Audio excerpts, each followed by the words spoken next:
মাঝরাতে মন চাচ্ছিল মোমো খেতে, তাই বিসমিল্লাহ বলে মোমো বানানো শুরু করলাম। অনেকে মুরগি মাংস বেটে নেয়, বাটলে একদম মিহি হয়ে যায়। আমার কাছে মিহিটা ভালো লাগে না, তাই আমি চাকু নিয়ে কিমা করে নিচ্ছি।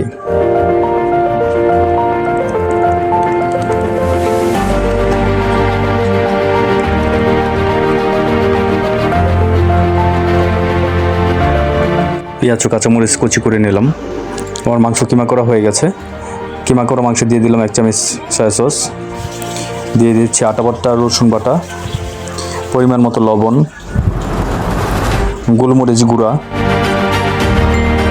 একসাথে মাখিয়ে নিচ্ছি। শুকনো মরিচ ভেজে ব্লাইন্ডারে গুঁড়া করে নিলাম।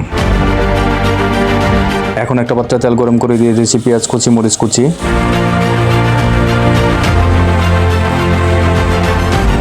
নেড়ে নিচ্ছি। দিয়ে দিলাম রসুন কুচি,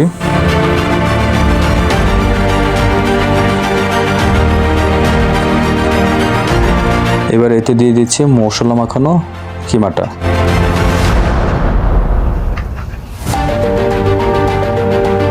তৈরি হয়ে গেছে মোমোর চিকেন পোর।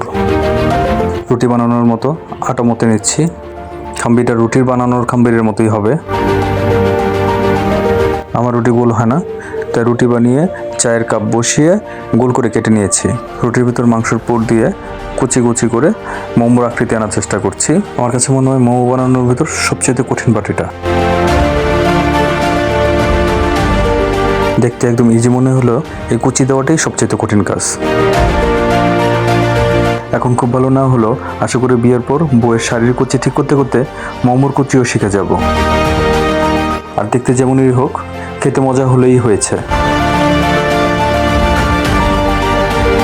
একটা ছিদ্র ছিদ্র ঝুড়িতে তেল মাখিয়ে মোমোগুলো রাখলাম। এবার সেই ঝুড়িটা ভাপে বসিয়ে ঢাকনা দিয়ে ঢেকে দিলাম।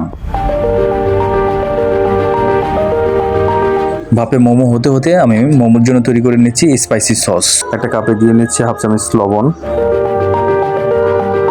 1 চামচ সয়া সস, টমেটো সস। একটা কড়াই তেল গরম করে দিয়ে দিলাম রসুন কুচি। রসুনটা লাল হয়ে সুন্দর গন্ধ ছড়ালে গরম গরমই সসের কাপটাতে ঢেলে দিলাম। দিয়ে দিলাম গুঁড়া করা শুকনো মরিচ গুঁড়া। এই সসটা ঝাল হলেই মজা লাগে, তাই মরিচের পরিমাণ বাড়াই দিতে হবে। হয়ে গেছে আমার গভীর রাতের মোমো।